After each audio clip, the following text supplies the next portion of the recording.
বাঞ্ছারামপুরে মেঘনা নদীর অবৈধ বালু উত্তোলনের এক বিশাল কেন্দ্র রয়েছে। প্রতি মাসে কোটি টাকার বালুর বাণিজ্য চললেও ক্ষতিগ্রস্ত হচ্ছে প্রকৃতি, বাঁধছে নদীর পাড়, বিপদে পড়ছে স্থানীয় কৃষক ও বাসিন্দারা। অবশেষে প্রশাসনের নজরদারিতে আটক হয়েছে 4টি ড্রেজার, গ্রেপ্তার হয়েছে 4 জন।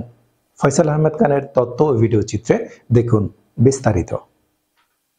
ব্রাহ্মণবাড়িয়ার বাঞ্ছারামপুর উপজেলার সোনারামপুর ইউনিয়নের কানাইনগরে আজ বুধবার সকালে অভিযান চালিয়ে অবৈধ বালু উত্তোলনের দায়ে 2 কোটি টাকা মূল্যের 4টি ড্রেজার মেশিন জব্দ করেছে উপজেলা প্রশাসন।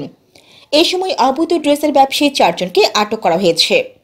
তারা হলো নরসিংদীর মাহমুদ শাহিন মিয়া, মাধবদীর মাহমুদ আবদুল্লাহ, মেহেন্দিগঞ্জের মাহমুদ সোহাগ, কানাইনগরের মাহমুদ নীরব মিয়া। বয়স কম বিধে 2 জন তরুণকে ছেড়ে দেওয়া হয়। আজ কানাইনগরের বাজারের পশ্চিম পাশে মেঘনা নদীতে অবৈধভাবে ড্রেজার মেশিন দিয়ে নদী থেকে বালু উত্তোলনের সময় অভিযান পরিচালনা করে 4টি বড় আকৃতির উচ্চ ক্ষমতা সম্পন্ন 4টি মেশিন জব্দ করা হয়। ভ্রাম্যমাণ আদালতের এই অভিযান পরিচালনা করেন বাঞ্ছারামপুর উপজেলা নির্বাহী অফিসার ফেরদৌস সারা এবং সহকারী কমিশনার মোহাম্মদ নজরুল ইসলাম।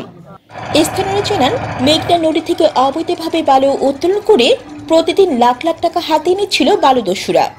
বালু উত্তোলনের কারণে আমাদের ফসলি জমি, বাড়িগুলো দিন দিন নদীগর্ভে বিলীন হয়ে যাচ্ছে। আমরা জমির মালিকরা তাদের কিছু বললে উল্টো আমাদের বিভিন্ন হামলা মামলার ভয় দেখিয়ে হয়রানি করে। খোঁজ নিয়ে জানা গেছে, বালুদস্যুরা বাঞ্ছারামপুর উপজেলার পার্শ্ববর্তী নরসিংদী জেলার বিভিন্ন এলাকা থেকে বাঞ্ছারামপুর এসে বহুদিন ধরে প্রভাব খাটিয়ে দৈনিক 10 থেকে 15 লাখ ঘনফুট বালু উত্তোলন করে বিক্রি করে দিত। মাসে তারা প্রায় কোটি টাকা অবৈধভাবে আয় করত। তাদের ভয়ে মুখ খুলতে সাহস করে না স্থানীয়দের কেউ, এমনকি পুলিশ, সাংবাদিক কেউ তাদের কাছেও যেতে পারে না। তাদের অনেকেই সশস্ত্র অবস্থায় থাকে বলে জানা গেছে। এই ভয়ঙ্কর বালুদস্যুদের ভয়ে বিগত 2 বছর ধরে বাঞ্ছারামপুর সীমানায় কেউ জলমহল বা বালু উত্তোলনের ইজারা দেওয়া যাচ্ছিল না। এতে সরকার কোটি কোটি টাকার রাজস্ব হারাচ্ছে। মজার বিষয় হলো, তাদের যে টাকা জরিমানা বা মোবাইল কোর্টে সাজা দেওয়া হোক না কেন, তারা সেটি অবলীলে দিয়ে দেয়। সাজা হলে জামিনে সে ফের সংঘবদ্ধ হয়ে অবৈধভাবে বালু উত্তোলন শুরু করে।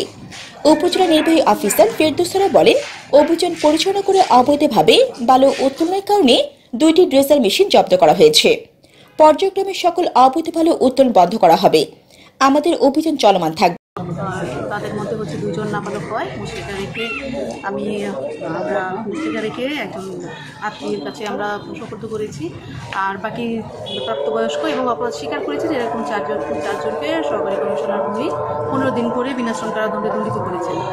আর আমরা স্থানীয়ভাবে 4টি ড্রেজার জব্দ করেছি, যার কোনো মালিক আমরা তৎক্ষণাৎ ওই মুহূর্তে পাইনি এবং নিয়ে এসেছি। যদি তারা তাদের বৈধ মালিকানা প্রমাণ করতে পারে তাহলে সেইভাবে আমরা ব্যবস্থা নিব। আর যদি বৈধ মালিকানা প্রমাণ করতে না পারে তাহলে সরকারি বিধান অনুসারে যেভাবে নিয়ম নীতি আছে সেই অনুসারে তাদেরকে আমরা বন্দোবস্ত করব। অভিযানে অপ্রীতিকর ঘটনা এড়াতে বাঞ্ছারামপুর মডেল থানা ও নৌ পুলিশ উপস্থিত ছিল।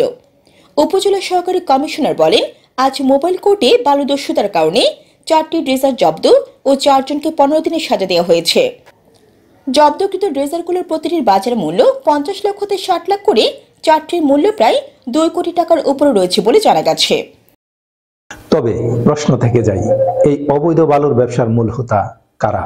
স্থানীয়দের অভিযোগ, এই বালু উত্তোলনের পেছনে রয়েছে প্রভাবশালী চক্রের হাত। কিন্তু প্রশাসন কি পারবে এই চক্রের শিকড় উপড়ে ফেলতে?